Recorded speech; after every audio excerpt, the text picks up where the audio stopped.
Meus irmãos, boa noite.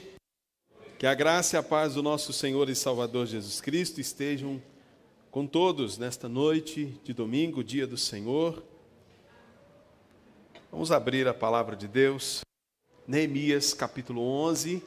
Prosseguiremos nossa exposição, nossa série de exposições em Esdras e Neemias. Chegamos então ao capítulo 11.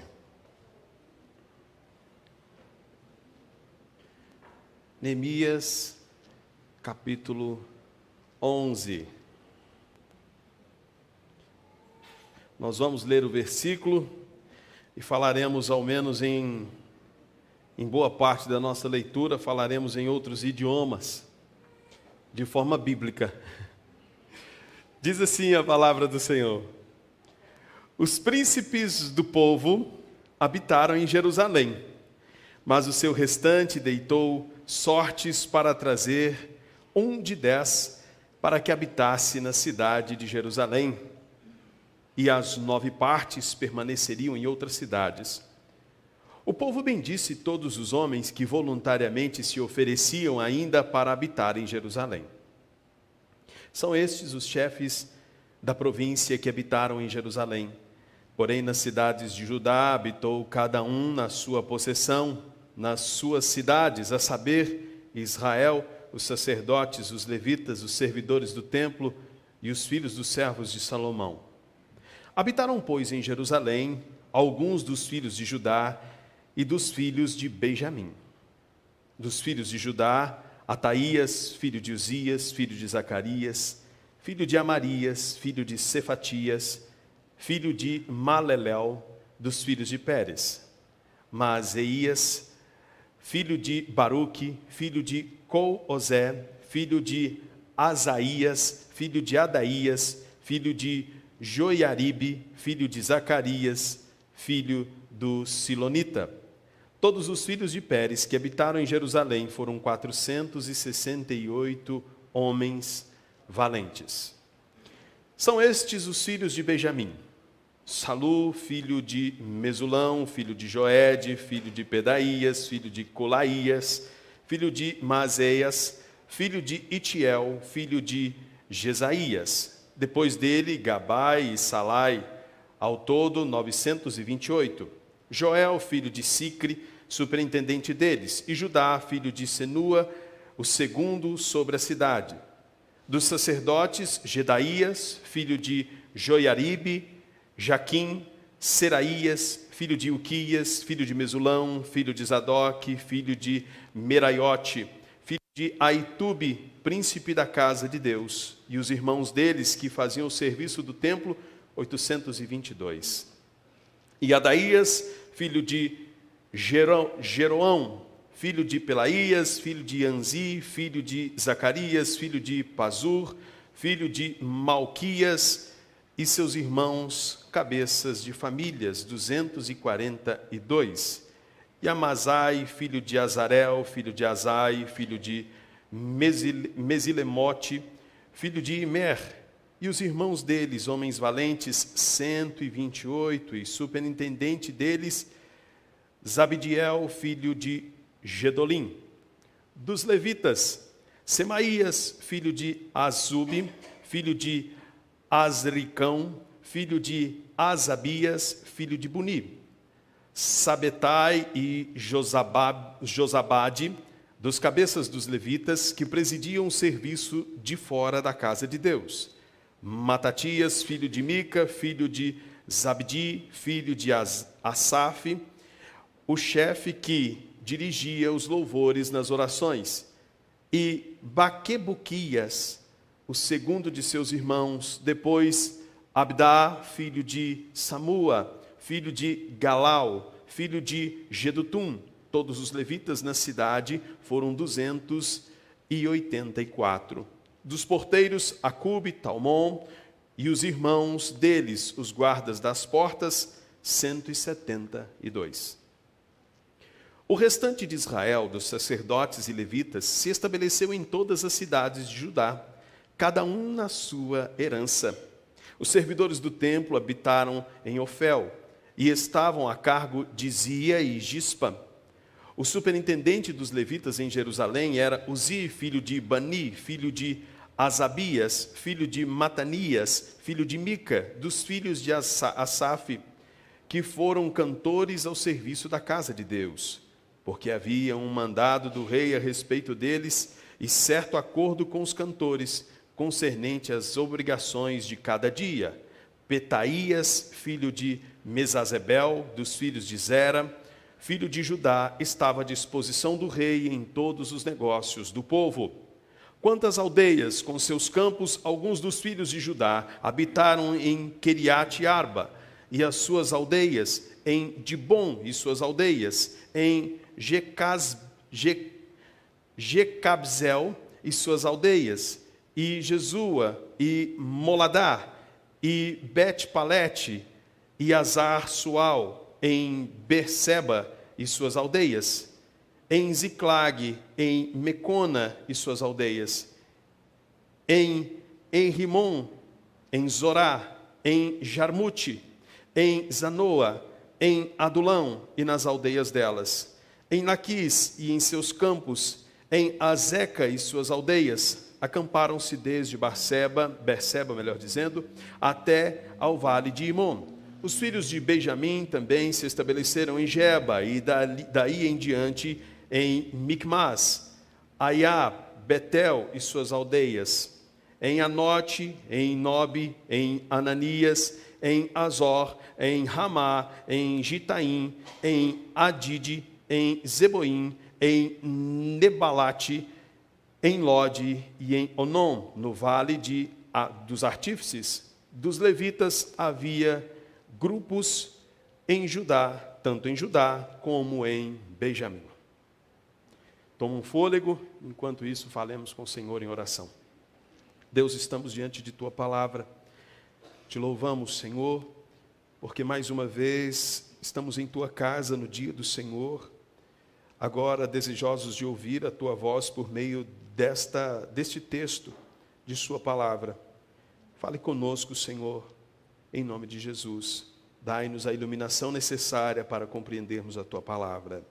Amém. Graças a Deus. Meus irmãos, preparando esse sermão, eu me lembrei de quando me casei. Eu e Thalita ainda jovens, eu com 21 anos e a Thalita com 19, mas com cara de 15 na época. E comecei a me lembrar da nossa casa. E como é uma casa sem filhos? Tudo no seu devido lugar, não é? Desde o tapete até qualquer outra coisa começa a combinar. Tudo foi planejado. A gente começa a planejar e a executar. Os enfeites de porcelana tem que combinar com a cor da cortina, que tem que ter a ver com a cor da parede, que tem a ver com o lustre, enfim. Tudo no seu devido lugar, até o lugar de colocar papel higiênico tem bordado lá, alguns pedem para bordar as iniciais do casal, tudo muito bonito. Até que os filhos chegam e começa a aparecer um risco na parede. O enfeite de porcelana já quebrou faz tempo. A parede precisa ser pintada no mínimo de 6 em 6 meses. O lustre, o Pedro já acertou uma pedrada nele e derrubou. A cadeira de tecido tão bonita que combinava com o sofá agora está manchada porque o Tiago entornou o Toddy que ele toma toda manhã. Tudo muda. Mas o que é mais importante? A casa ou as pessoas? O que é mais importante? Uma casa extremamente organizada, com poucas pessoas ou sem ninguém, por assim dizer, ou uma casa com gente dentro? Pessoas ou coisas, o que mais importa? Se você passar em frente a uma casa que estava abandonada e ver essa casa em reforma, qual será a sua conclusão? Você certamente pensará: olha, alguém vai se mudar para cá. Alguém vai morar aí. E meus irmãos, uma casa vazia é uma casa vulnerável. Ladrões podem entrar, roubar, quebrar todas as coisas. Uma casa, uma cidade só faz sentido com o povo dentro. Senão será uma casa abandonada, uma cidade abandonada.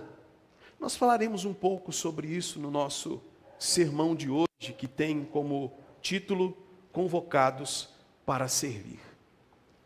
E meus irmãos, como nós temos visto em nossa série de exposições até aqui, vimos a reconstrução do muro, vimos a reforma física, a reforma espiritual, vimos nos capítulos anteriores o povo celebrando na festa, vimos o povo ouvindo atentamente a palavra de Deus, ouvindo por 3 horas, orando por 3 horas, vimos o povo, por causa da exposição da palavra, confessando os seus pecados de forma detalhada, e como resposta a essa ação da palavra no coração do povo, vimos que esse povo não só se arrepende, mas esse povo parte para uma ação, e como vimos na semana passada, o sermão exposto pelo reverendo Isaías, o que vimos é que esta ação resultou em uma aliança, um concerto, onde o povo traçou diretrizes, coisas a serem feitas.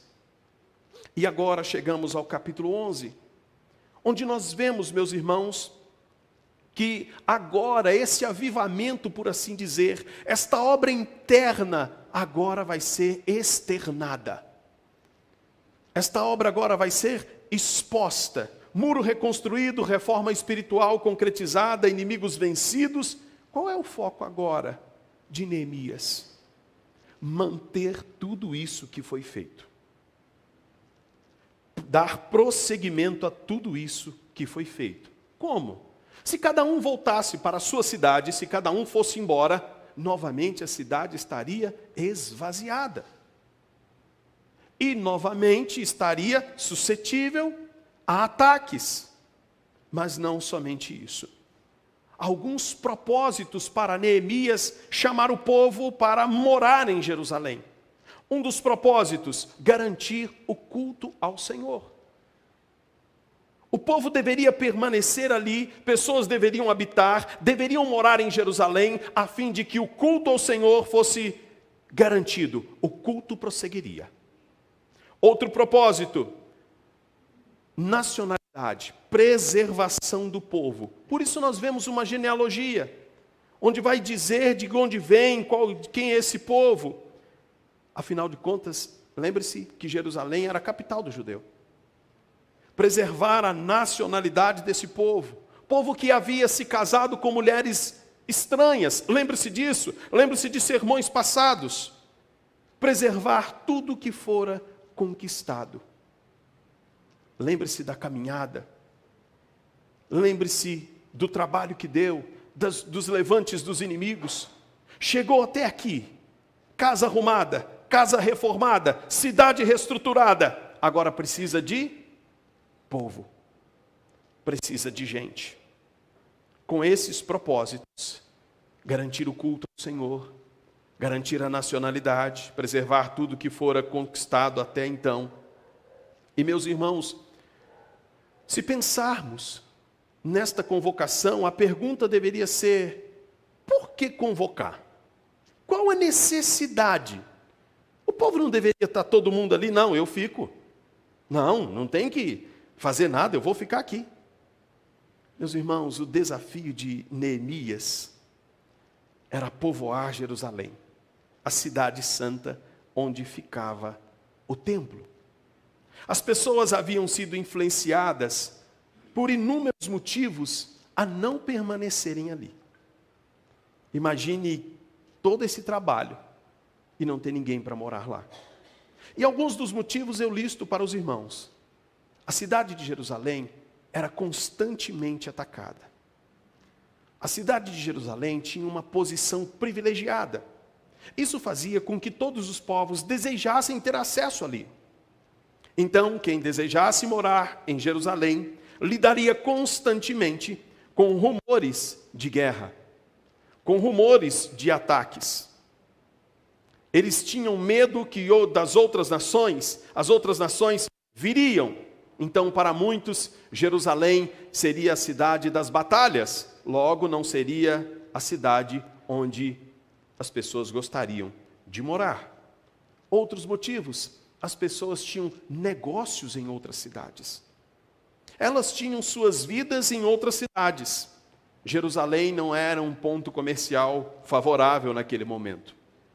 Outro ponto, a influência do cativeiro fez com que as pessoas considerassem Jerusalém como um lugar de tristeza, de lamento, um lugar onde não haveria prosperidade. Então Jerusalém seria apenas uma cidade para ser visitada, para se fazer uma romaria, mas não uma cidade para ser habitada, não um lugar para levar a minha família, não um lugar para morar. E que cidade é esta que está sendo rejeitada, por assim dizer, ou que não está sendo preferida? Jerusalém era a cidade santa, como disse, onde ficava o templo, onde o Senhor habitava, no meio do seu povo. E o próprio Esdras vai dizer que é a cidade onde Deus habitava, referindo-se a Jerusalém. O templo do Senhor estava ali. Portanto, o povo deveria, logicamente, depois de ter experimentado tudo aquilo, ter visto tudo aquilo, dizer: quem quer morar em Jerusalém? E as pessoas deveriam dizer: eu. Mas não há essa manifestação do povo como um todo. Não há essa manifestação.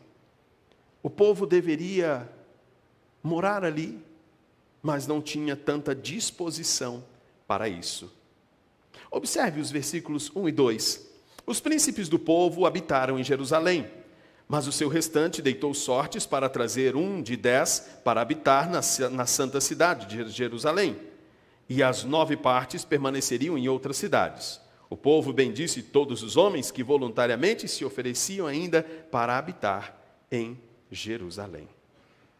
A cidade de Deus, a cidade da instrução, a cidade do ensino sobre a lei de Deus, a cidade do culto, a cidade da adoração, a cidade dos sacrifícios.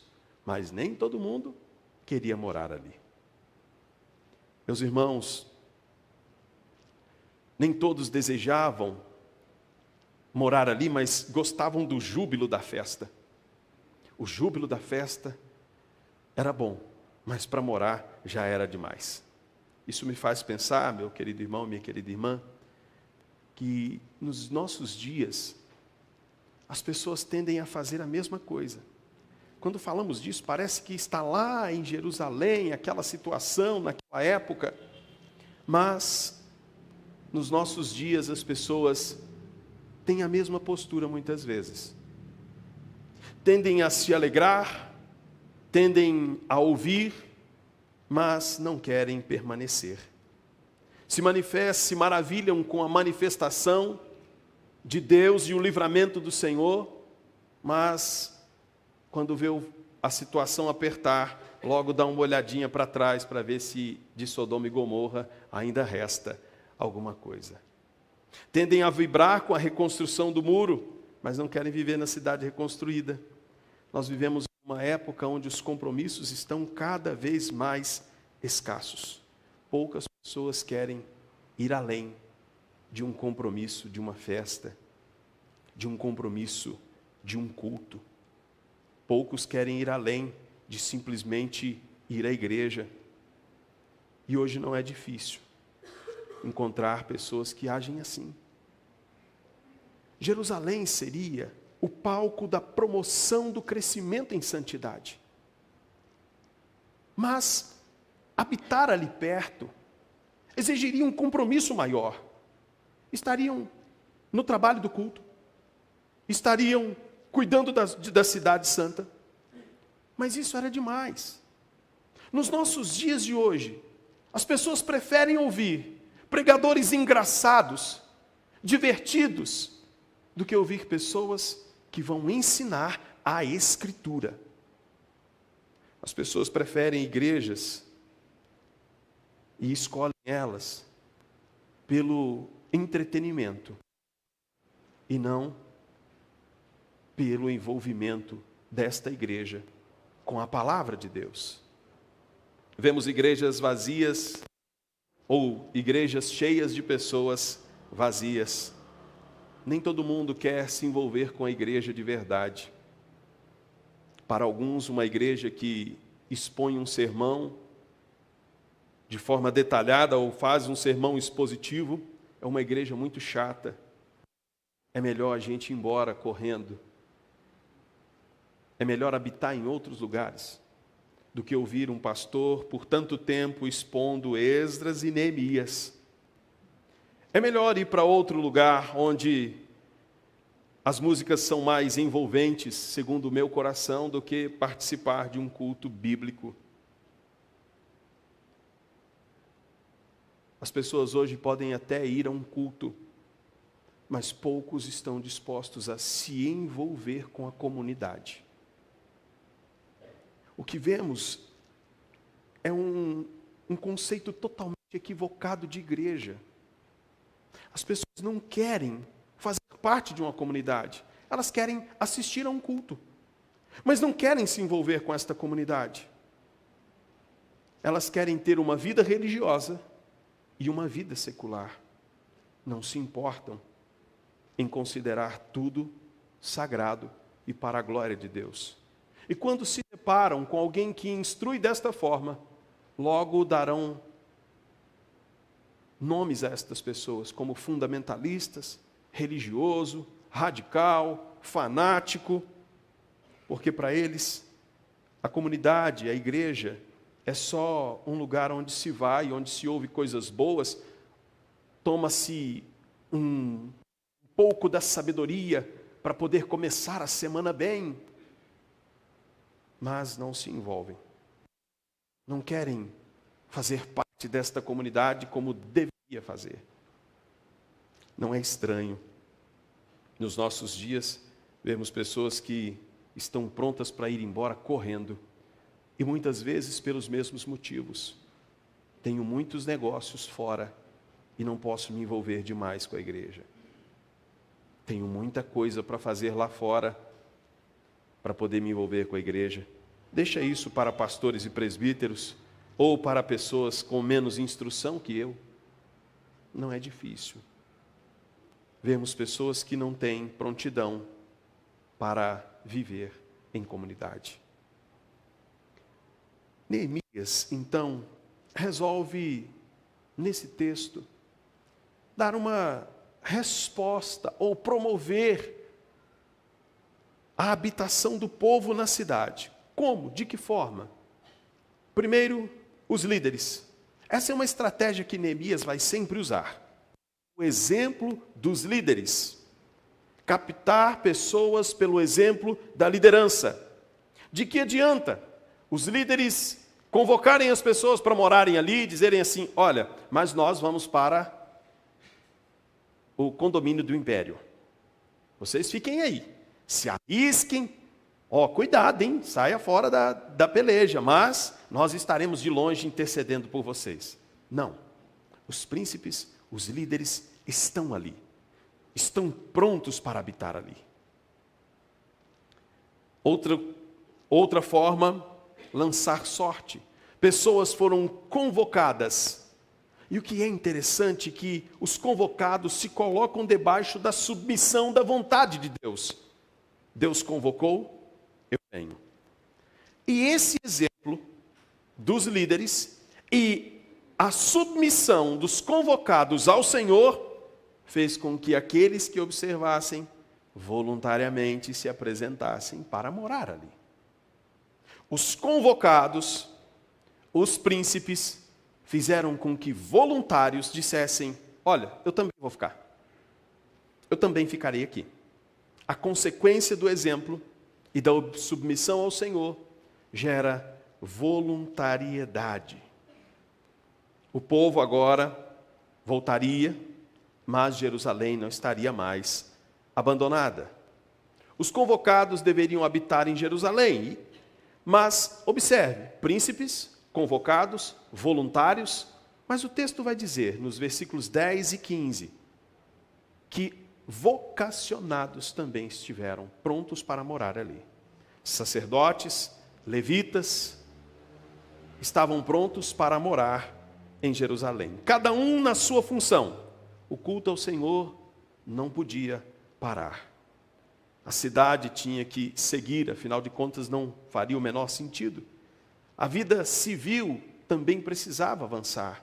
Algumas pessoas cuidavam de uma parte, outras de outra. A cidade ganharia novamente forma de cidade, mas tudo debaixo de um propósito: fazer a vontade do Senhor. Cumprir a vontade do Senhor. Manter o culto, manter o povo e preservar tudo que foi conquistado. Me chama a atenção que cada nome aqui mencionado liderava um clã, por assim dizer. Decidia pela família. A família ia. E aqui eu quero destacar esse ponto muito importante. Porque ao olhar para a nossa realidade hoje, o que vemos são famílias carentes de uma liderança que puxe sua família para esta comunidade. E aqui dirijo-me especialmente aos homens. Como nos nossos dias está difícil encontrar homens que conduzam suas casas para a glória de Deus. Como está difícil encontrar homens que decidam viver para esta comunidade, para a igreja. E quando digo viver para a igreja, viver para o Senhor, eu não estou dizendo que devem abandonar todas as outras coisas, mas antes fazer todas as outras coisas para o Senhor. Mas não somente trabalhar para o Senhor, mas devem conduzir suas famílias. Nós estamos, meus irmãos, muitas vezes, instruindo nossos filhos, homens, a serem tantas coisas na vida, mas nós não os instigamos a viver para o Senhor como deveria, a habitar na comunidade de fé.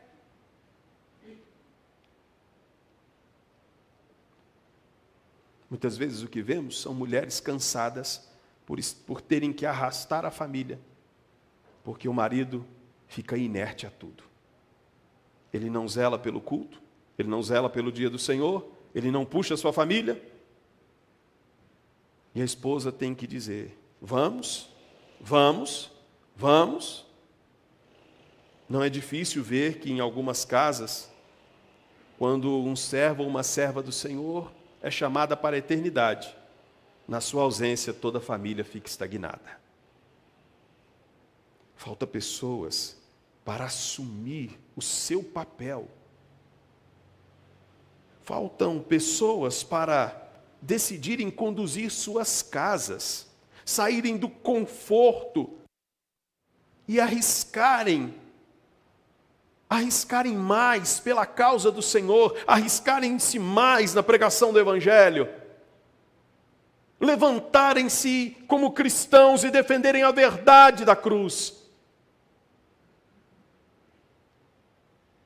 Basta ver a nossa forma de proclamar o Evangelho muitas vezes. Muitas vezes a gente só espera a oportunidade aparecer. E se ela não aparecer, a gente diz: não estou tendo oportunidade. Devemos sair do nosso conforto, conduzir nossas casas ao Senhor, arriscar um pouco mais e viver para a glória de Deus, como membro desse corpo que foi, ou como pessoas alcançadas e inseridas nesta comunidade, como membros desse corpo. Não estou dizendo que a gente deve morar aqui no templo, não é isso. Mas eu estou dizendo que a gente deve viver todas as esferas da vida como membro desse corpo, que tem como cabeça Cristo. Amanhã você vai para o seu trabalho. As crianças não irão para a escola porque estão de folga, mas na outra semana irão. E elas devem ir, conduzidas pelos seus pais, preparadas para testemunhar de Cristo, para defender a verdade, preparadas para viverem como cristãos. Mas elas não farão isso se os príncipes não derem um exemplo, se os pais não derem um exemplo. Recentemente, no estudo bíblico, na escola dominical, coloquei sobre o fenômeno do abandono dos filhos à religião dos pais. Crescem e não querem saber mais da religião do pai e da mãe. Porque o pai e a mãe não saem do comodismo ou do dualismo de viver uma vida na igreja e outra vida em casa. Ele não ensina para o filho e para a filha que tudo deve ser feito para a glória de Deus. Quando o filho cresce, não quer mais ir à igreja, porque ele não foi instruído desde pequeno que o domingo é o dia do Senhor, que ele faz parte desta comunidade, que vale a pena se arriscar, ir além, para crescer em santidade, estar perto da palavra, para promover o crescimento e santificação de outros membros. Meus irmãos, me lembro da minha época de seminário. Na minha turma, era difícil encontrar um jovem. A maioria, talvez o jovem daquela época fosse eu e mais alguns. A maioria já mais velha. Na minha época de juventude, me lembro de olhar para os jovens e conseguir identificar ali algumas pessoas que seriam com toda certeza pastores, outros presbíteros, outros professores de escola dominical.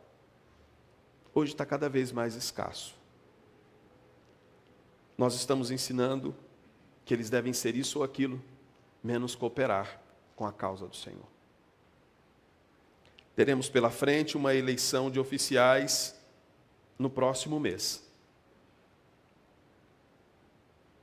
Teremos candidatos pela bondade de Deus, mas um número bem abaixo do que poderíamos ter.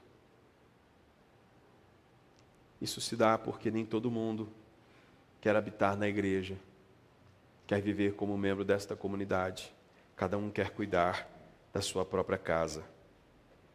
Ao estabelecer novamente a habitação em Jerusalém, o culto ao Senhor estava mantido. O povo cresceria em santidade.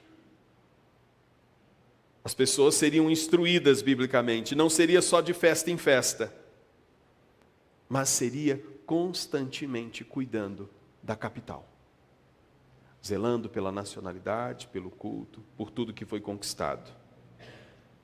A nós compete zelar pela mensagem do Evangelho, pela instrução bíblica, para a promoção do crescimento em santidade da comunidade de Deus. A pergunta que faço é: até que ponto nós estamos, melhor dizendo, seduzidos ou envolvidos com as coisas de tal forma que o corpo de Cristo, a mensagem de Cristo, o culto ao Senhor, o dia do Senhor, passou a ser irrelevante? Até que ponto? Até que ponto você está disposto ou disposta a mudar-se de seus próprios planos e habitar nos planos de Deus para o seu povo? Até que ponto está disposto e disposta a arriscar-se um pouco mais para viver diariamente para a glória de Deus?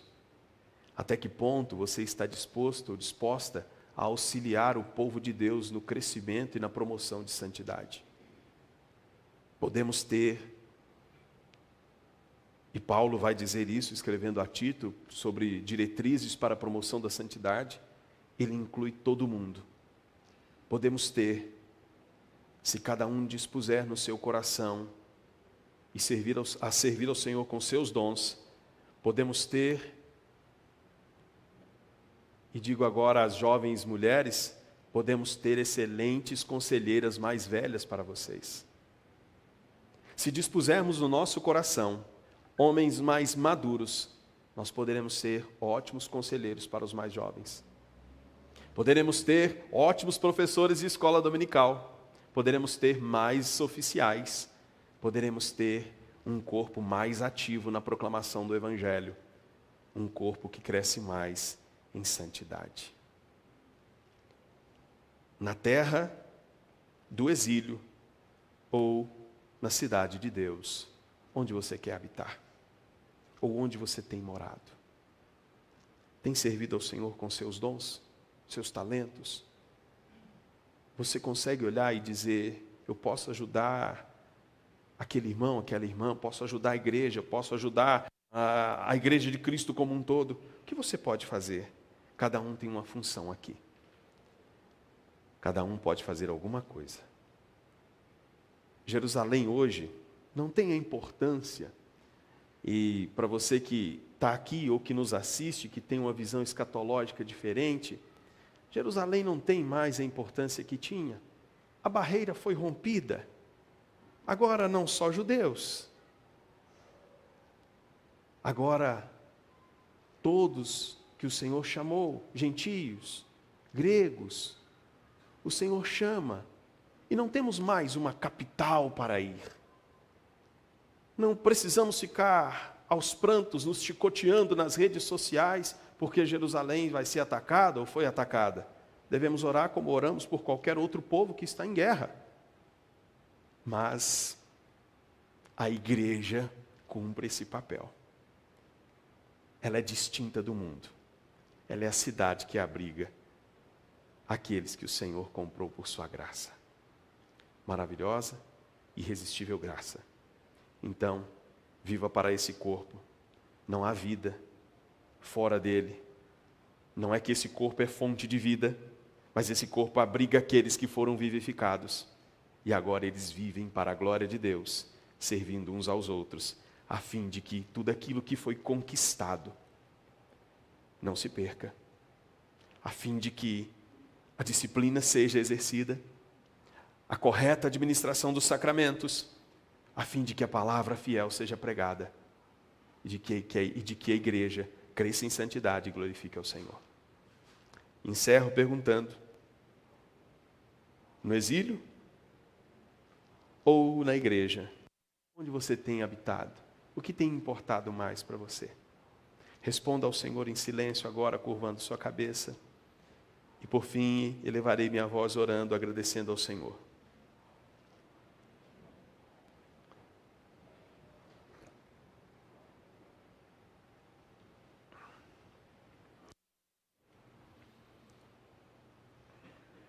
Deus,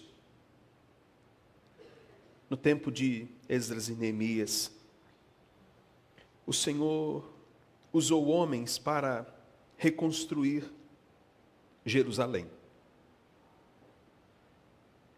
Cristo fez uma obra muito maior do que reconstruir muros de Jerusalém. Cristo nos reconciliou com o Senhor, e esta obra é maravilhosa. Cristo nos reconciliou com o Senhor e nos deu uma habitação segura no meio de um mundo tão inseguro e tão hostil aos teus discípulos.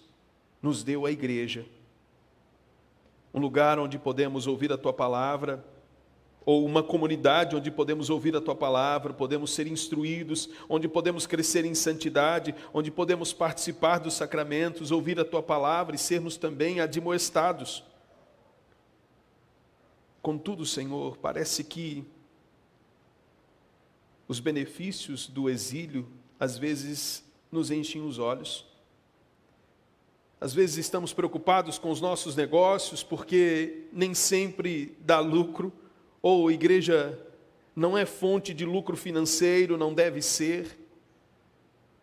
Mas ajude-nos a ver os benefícios eternos, Senhor, em estarmos no seio da tua igreja, no seio do teu povo. Tudo isso por meio da obra bendita de Cristo Jesus, o nosso Salvador, o cabeça desse corpo. Tenha misericórdia de nós quando falhamos na condução de nossas casas. Perdoe-nos, Senhor, quando negligenciamos os dons que recebemos do Senhor e não pensamos em servir ao seu povo, ao Senhor e ao seu povo com eles. Perdoe-nos, Senhor, quando apenas olhamos ou participamos como se não estivéssemos inseridos.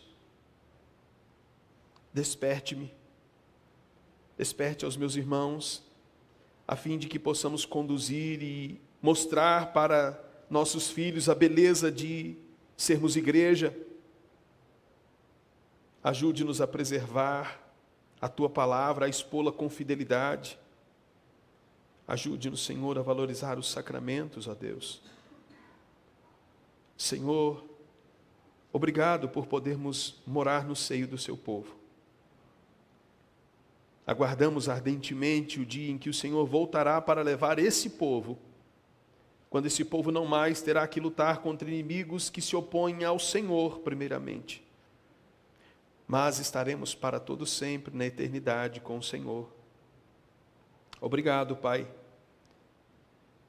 Ajude-nos a valorizar o benefício, o privilégio de habitarmos, não em Jerusalém, mas no seio do seu povo. Voltaremos agora para nossas casas, Senhor, mas permaneceremos como comunidade. Em nome de Jesus, nós te agradecemos, Pai. Amém. Graças a Deus. Meus irmãos, que Deus os abençoe. Reverendo Isaías.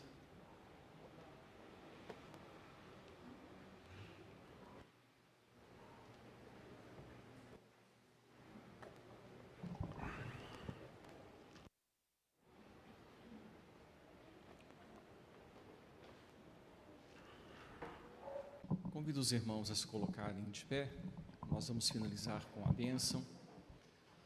Irmãos, enquanto a palavra era exposta, eu me lembrei de um versículo onde o salmista fez a seguinte oração: uma coisa peço ao Senhor e a buscarei, que eu possa habitar na casa do Senhor todos os dias da minha vida, para contemplar a beleza do Senhor e meditar no seu santo templo.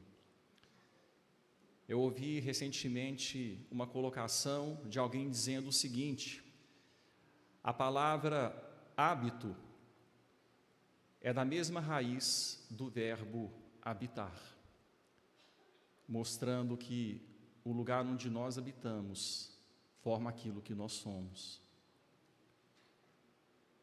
Que sejamos formados servos de Deus por habitarmos na presença de Deus. Feche os seus olhos. Povo de Deus, ide em paz, e que a graça maravilhosa de nosso Senhor e Salvador Jesus Cristo, o grande e eterno amor de Deus o Pai, e a comunhão, a consolação, a presença sempre oportuna do Espírito Santo repousem sobre vós e sobre o povo de Deus espalhado por toda a terra, hoje e para sempre. Amém.